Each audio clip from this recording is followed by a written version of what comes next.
Today we're going to talk about the benefits of going to an inpatient treatment program.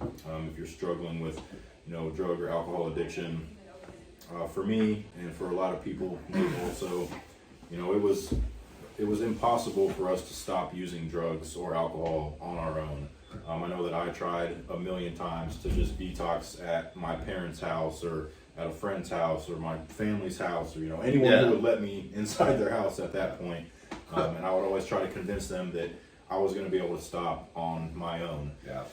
The times when I thought I was going to be able to stop on my own would be when I was high. Because when I'm high, I can, I'm going to be able to do this. I can do anything.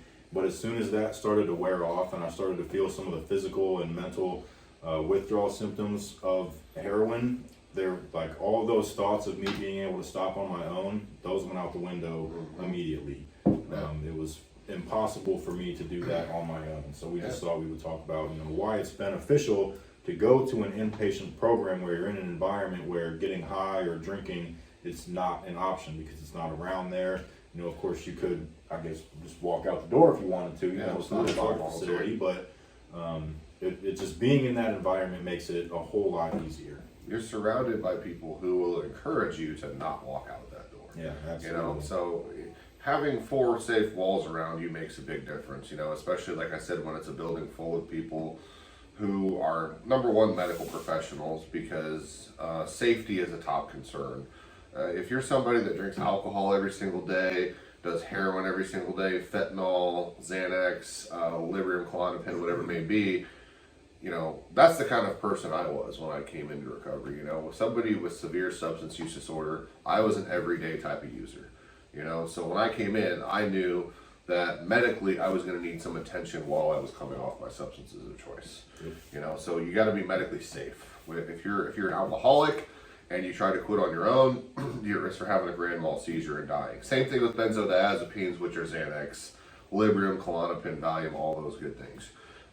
So then with opiates like fentanyl, heroin, Oxycontin, oxycodone, whatever it is, you're also at risk for some potential complications. Blood pressure will be high, things like that. You could have a stroke. Dehydration is a common one. Absolutely. Vomiting, diarrhea, sweating, and you're not able to eat or drink anything. You're expelling a lot of fluids.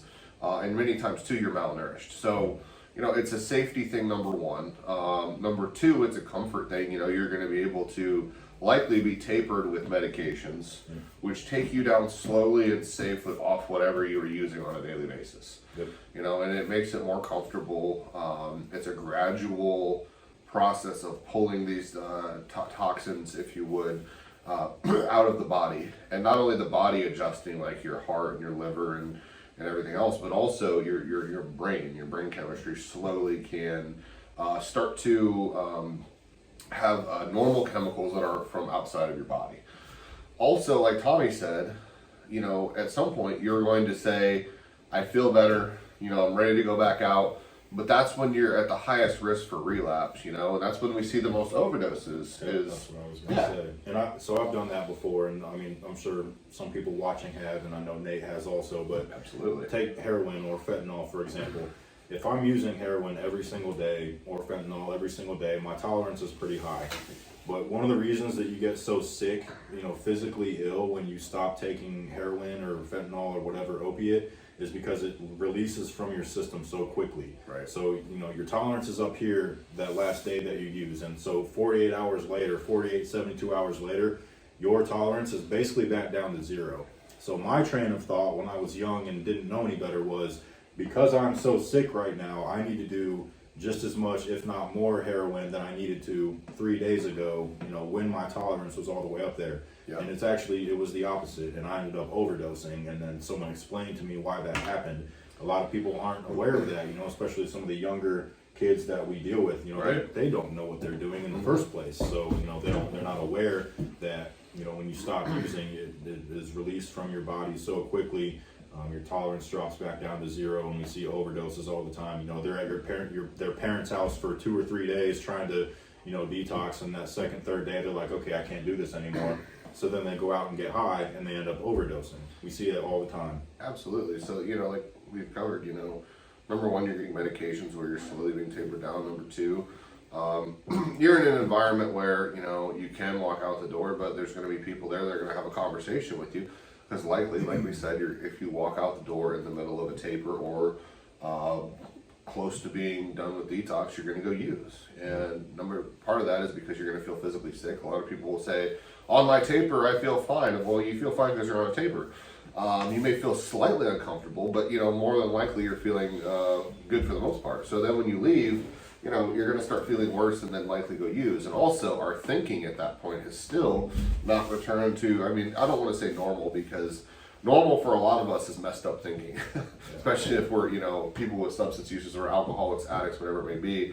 So I need people around me, like I said, who've been where I'm at, who understand my thinking, understand the way that my brain works. They understand that my disease speaks to me in my own voice. So these plans that I'm coming up with while I'm at inpatient, you know, if I was outside of inpatient, if I was at my parents' house in their basement, like Tommy said, I would be listening to these ideas that are coming out in my head, that my disease is speaking to me in my own voice, and say, that's a really great idea.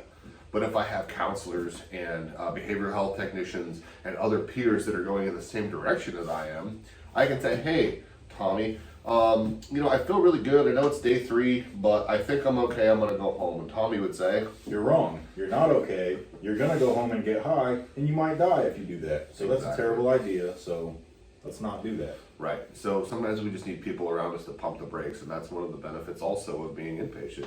You know, and you have almost in a way a forced separation. I don't want to say forced, but you're in an environment where it's very difficult for you to get to your substance of choice. Yeah. Okay. And like I said, there's going to be a lot of stops and safety measures in place prior to you walking out that door. So really what it comes down to is it's stabilizing you as a patient to move on to the part of your treatment where you are going to really start to work on why you use drugs and alcohol every single day. You know, drugs and alcohol are a symptom of the disease of addiction. They are not the disease of addiction. You know, just like if you had, you know, lung cancer, coughing up blood, maybe a symptom, but that is not the disease of lung cancer, right? The diseases are thinking and our behaviors and, you know, all impulsiveness, you know, any mental illness that goes in with that as well. Yeah. And one of the other things that, you know, for me, it was always, you know, I didn't always want to go to treatment. You know, I would go when I ran out of resources and knew that it was, you know, I was going to have to do some things that I really didn't want to do to keep getting high. And that's when I would say, okay, I'll go back to a detox facility. But walking into the door of a detox facility for me was always extremely relieving. You know, and I would always be very sick when I went in there. But just walking into that door, knowing that, okay, while I'm here, I don't have to, you know, wake up every day and think about all of the stuff that I'm going to have to do today to make sure that I'm going to be able to get high. A lot of times when I would go, I was coming from sleeping in the park or in a car or on somebody's dirty couch or whatever. So walking into that facility knowing, hey, I'm going to have a bed, I'm going to have food, I'm going to have a TV, I'm going to have people around me that I can talk to, like all of those things that I did not have when I was out on the street getting high. So it was very relieving for me. And you don't have to run from the police while you're in there. You know, like you're not worried about constantly getting arrested while you're in the middle of a drug deal. It honestly, so what we're talking about here is it provides structure. Structure, boundaries, and discipline is something we always talk about. Addiction is chaos. Recovery is order. And some people, they say, well, you know, I like chaos, it's what I know, you know, order sounds boring. Boring can be good. But in inpatient, you're also going to learn that recovery doesn't have to be boring, you know. There's a lot of inpatient units that Tommy and I have worked with where they have things like activities while you're in there, you know, and they do take you to do things and let you exercise and play some sports and things like that. So it's just a good structured environment to get sober, because, you know, recovery and sobriety are two different things, right? You know, sobriety is just basically you're abstinent, the drugs and alcohol are not in your system. Recovery is where we start to work on our underlying issues that keep us going back to our substance of choice. So it creates space for us to heal, for us to detoxify ourselves, and also to get physically healthy again. You know, like a lot of us when we're out there getting high, drunk, whatever it may be, we're not worried about eating 3 square meals a day. We're not worried about our nutrients. We're not really worried about our liver enzymes, you know. There's also a lot of medical benefits to going inpatient, you know, like, you know, a lot of places do blood work to see if you have picked up any diseases along the way. I know that's scary for a lot of people, right? Like we may have to face some consequences, but the sooner we get in, a lot of the stuff out there now they can cure, and the sooner you get on top of it, the less long-term damage it's going to do. So you have the medical benefit of going inpatient as well. Plus the benefit, like I said earlier, a lot of us struggle with mental illnesses, depression, Yep. Anxiety, you're not able to sleep, or whatever it may be. If you're in an inpatient facility where there is that medical staff, you're going to be able to get treated for all of those things that when you're getting high, you're ignoring them, or you're self-medicating with the drugs or alcohol. So that's another benefit as well, is getting stabilized on any medications that you need for mental illness. Yeah, So, and another thing too is a lot of us when we go in, I know for me and I know for Tommy, when we go into treatment, a lot of times our families are exhausted. They haven't had a good night's sleep in a long time because we stress them out. My parents, they would tell me constantly that they can't sleep at night because they're always afraid they're going to wake up to a phone call saying that your son, Nathan is dead.